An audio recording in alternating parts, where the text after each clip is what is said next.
एक छोटे से गांव की एक गरीब लड़की जिसे बचपन से हर रोज ये सुनना पड़ता था, लड़कियां सिर्फ बोझ होती हैं, ये बड़े सपने नहीं देख सकती। उसके अपने ही उस पर भरोसा नहीं करते थे। लेकिन एक दिन वही लड़की पूरे गांव की शान बन गई। राजस्थान के एक छोटे से गांव रामपुर में मीरा नाम की एक लड़की रहती थी। उसका घर मिट्टी का था।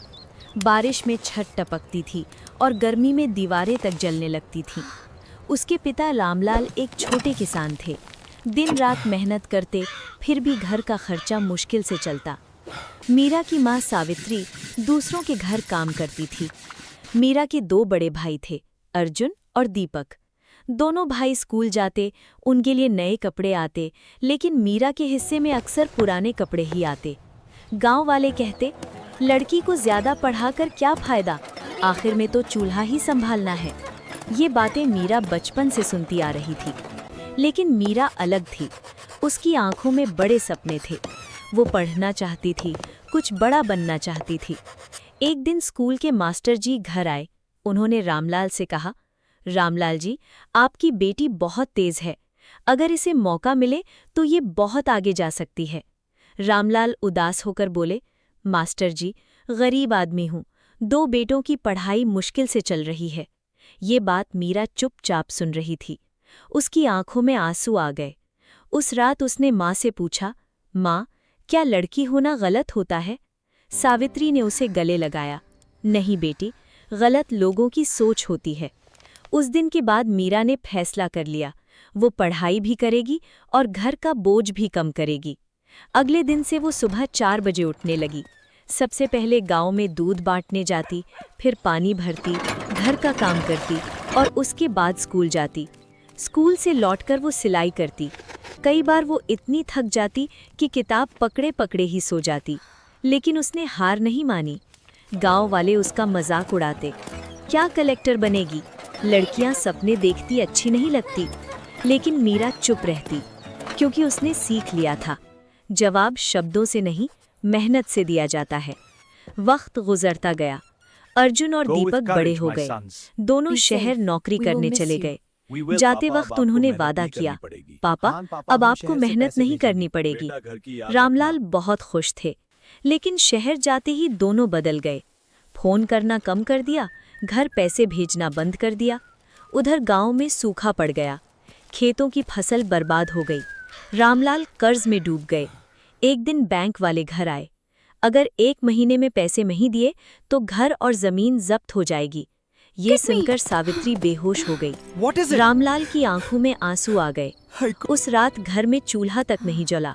उस रात मीरा चुपचाप अपने पिता को देख रही थी। उसने पहली बार अपने पिता को इतना टूटते हुए देखा था। रात को रामलाल आंगन में अकेला बैठा रो रहा था। वो बार बार बस एक ही बात बोल रहे थे, काश मेरा कोई बेटा मेरा सहारा बन जाता। ये सुनते ही मीरा का दिल टूट गया। उसने मन ही मन कसम खाई, अब मैं ही इस घर का सहारा बनूंगी। अगली सुबह बिना किसी को बताए मीरा शहर चली गई।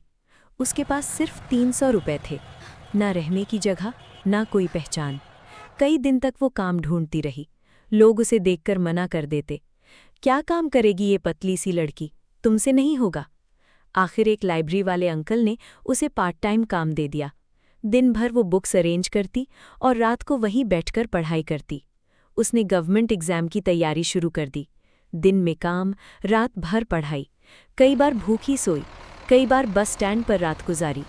एक बार तो उसके पास इतने भी पैसे नहीं थे कि वो खाना खा सके। उसने सिर्फ पानी पीकर पूरा दिन निकाला। लेकिन उसने हिम्मत नहीं हारी, क्योंकि उसके दिमाग में सिर्फ एक ही बात चल रही थी, पापा का कर्ज, माँ की तकलीफ और लोगों की सोच बदलनी है। महीने बीत गए। फिर एक दिन एग्जाम का रिजल्ट आया।